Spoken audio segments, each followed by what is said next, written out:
I went to school to be a park ranger. I quit after my first job. I dreamed of being a park ranger since I was a kid. Nature was my calling. After college, though, I couldn't land a single offer. Then one afternoon, I received a typewritten letter inviting me to a job at a tiny state park I'd never applied for.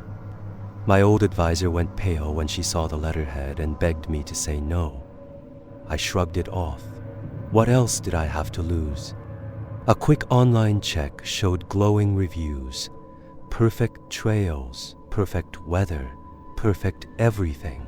But the few negative comments chilled me.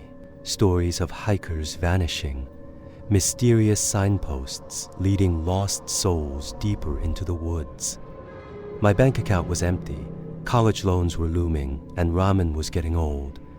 That night I told myself, it's just a job test. I called the number on the letter and after a breezy interview was told to arrive Tuesday. The drive was beautiful and uneventful. When I arrived, the park was eerily serene. My cabin was spare, a bed, a kitchenette, a couch, and a dusty old TV. By the door hung a whistle marked emergency use only. Before I could wonder why, 3 smiling senior rangers, each looking sprier than someone half their age, greeted me like long-lost family. They threw tote bags of supplies into my cabin, raved about preserving the magic of the park, and insisted I join their welcome campfire. That night, they made me sign an ancient ledger of past rangers, no nicknames, full legal names only. Their eyes glowed in the firelight, but I was too excited to notice.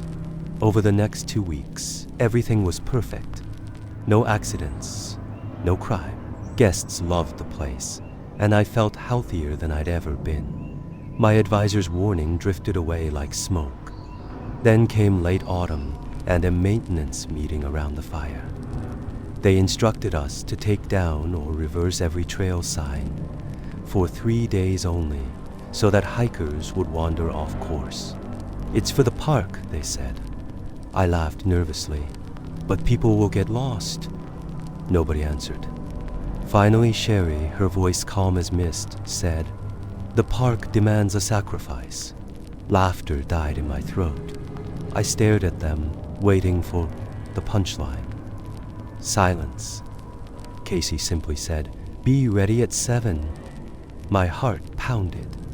"You can't do that. There are people out there." Sherry didn't look back. "That's the idea." I spent the next days marching along dusty trails, ripping down signposts and hiding them in piles of orange leaves. Occasionally I passed couples or lone hikers, and each time Sherry or Chip would steer them onto the wrong path with a sweet but deadly courtesy. My protest died on my lips. Those smiles were too sincere, too practiced. After 3 days, they told me to barricade myself in my cabin. I downed absinthe to kill my panic, but when morning came, I felt no hangover, only a creeping dread. That night, piercing screams ripped through the trees. I flung open my door to find a man, bloodied and frantic, stumbling toward me like a wounded animal. Relief shone in his eyes as he reached for me, and then the forest itself seemed to come alive. Branches twined, earth heaved, and the moonlit woods gnashed their teeth. In one impossibly silent motion, the ground and trees merged into a single, writhing maw that swallowed him whole. His scream vanished, leaving only my ragged breathing as I stumbled back, clutching the whistle. The firelight around me froze. I could almost feel the forest's cold gaze on my skin. I fled inside and locked the door, but even through the walls, I sensed the trees shifting, hungry. By dawn, I'd thrown every possession into my car, left without a word, and texted my advisor. "Avoid the parks." She replied immediately, "All of them." Now I can't stand the scent of pine without my throat tightening. I've traded boots for plane tickets. If I must travel, it's only through the air. Sometimes I wake sweating, convinced the wind outside is whispering my name. I'll never know why they chose me, or why the forest let me go. All I know is that somewhere out there, in a park you've never heard of, nature itself still craves its offering, and it will patiently wait for the next unsuspecting ranger.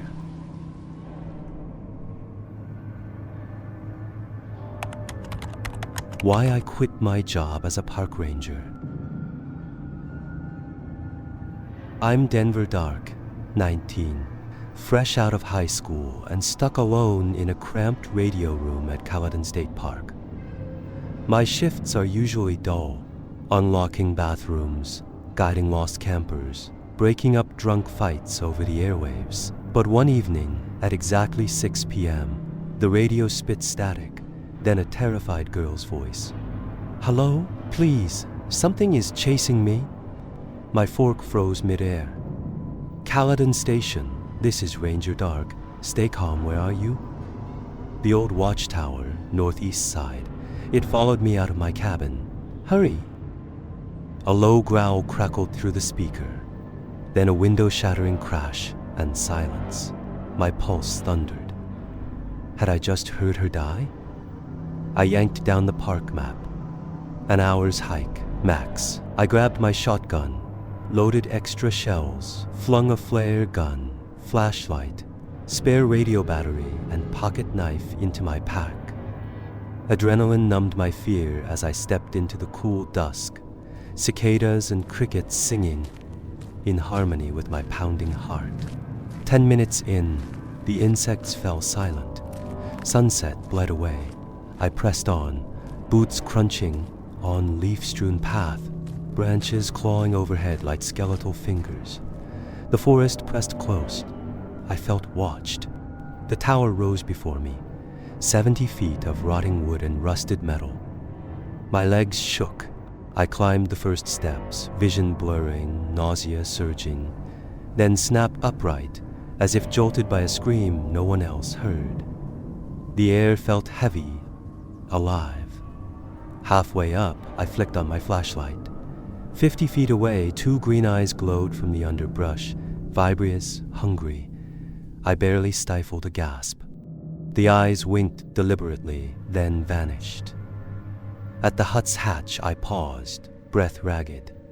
Pushing it open, I swept the beam across a dusty desk and rusted radio, cobwebs draping every surface.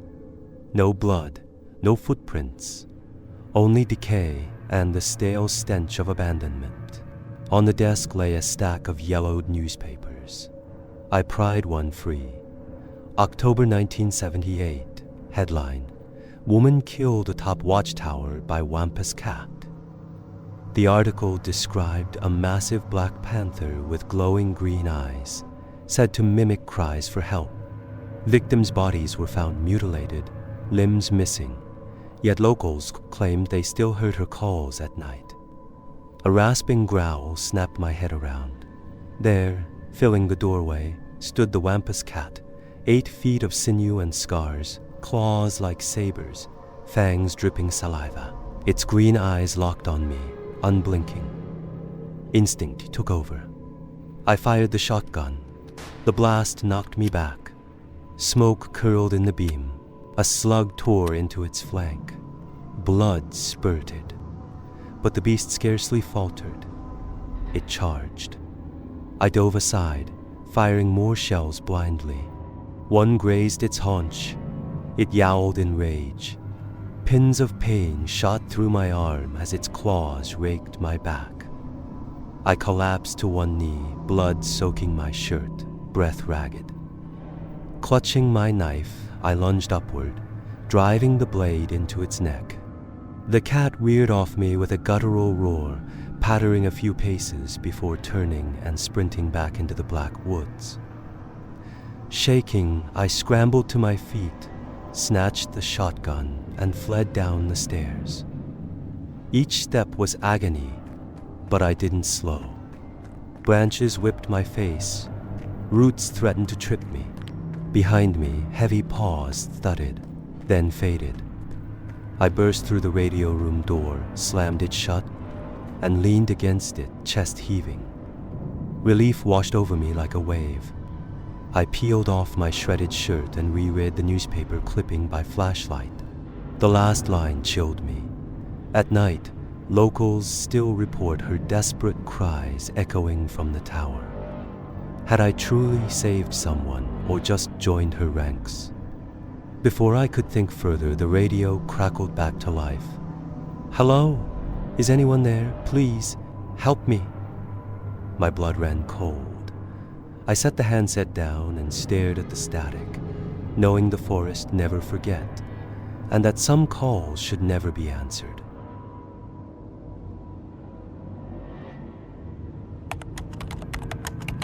I'm a park ranger, and what I experienced at Yellowstone made me quit. Late one afternoon, veteran ranger Steve and his intern Larry rolled down a dusty park road. The woods were unnaturally still. Not even a squirrel stirred.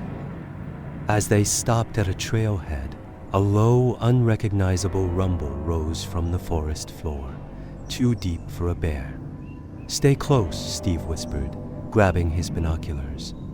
Larry nodded, clutching his radio. They slipped between towering pines. Every crackle of needles underfoot sounded magnified in the silence. The rumble pulsed in time with their pounding heart, like footsteps, but too heavy, too measured for any human. Rounding a bend, they froze. There, 50 yards ahead, lumbered a creature straight from legend. Massive, dark-furred, broad-shouldered, its long arms swinging with surprising grace. It wasn't a bear, it was Bigfoot. Larry's hand trembled over his radio. "We should call this in." Steve pressed a finger to his lips. Protocol be damned. This was history.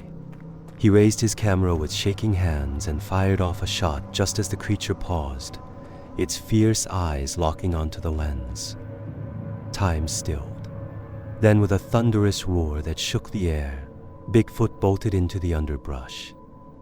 Heartened by adrenaline, Steve and Larry worked quickly. By flashlight after dark, they gathered enormous footprints. Tufts of coarse hair snagged on broken branches, even stripped bark where massive paws had reared up. They set a hidden trail camera before slipping away, heart still racing. Back at headquarters, Steve pored over the photo. Every detail was clear. The creature's intelligent gaze, the powerful curve of its jaw. But he knew skeptics would demand more. Over the next days, they studied maps and past sighting reports, piecing together patterns. At night, they huddled in Steve's office, whispering by desk lamp over footprint casts and grainy trail cam footage. Each new clue confirmed it. Bigfoot was real, and it was watching them. Finally, the park director summoned them. Steve laid out the evidence, the crystal clear photograph, the footprints, the hair samples. She listened, expression unreadable. "This changes everything," she said. "We must protect this creature while also preparing for the world's reaction." Under cover of darkness, they returned to the sighting zone, hearts pounding. The hidden camera was gone, trampled into the mud. Suddenly, two glowing eyes reflected back from the tree line, closer than ever before. The creature tilted its head, as curious about them as they were terrified of it, then melted silently into the night. Steve and Larry backed away, breathless. They knew they possessed proof powerful enough to rewrite natural history books, yet equally capable of igniting a media frenzy or a dangerous rush of trophy hunters. In the days that followed, they forged a cautious plan. Only a handful of trusted rangers would know. They'd document every sign: camera traps, audio recorders, GPS-tagged hair samples, and build an unassailable dossier. When the time came to go public, they'd present an airtight case. But every night, as Steve closed up his office and headed home under the whispering pines, he couldn't shake the feeling that Bigfoot was out there, watching, deciding whether to remain a guardian of its secret realm or to reveal itself one final time.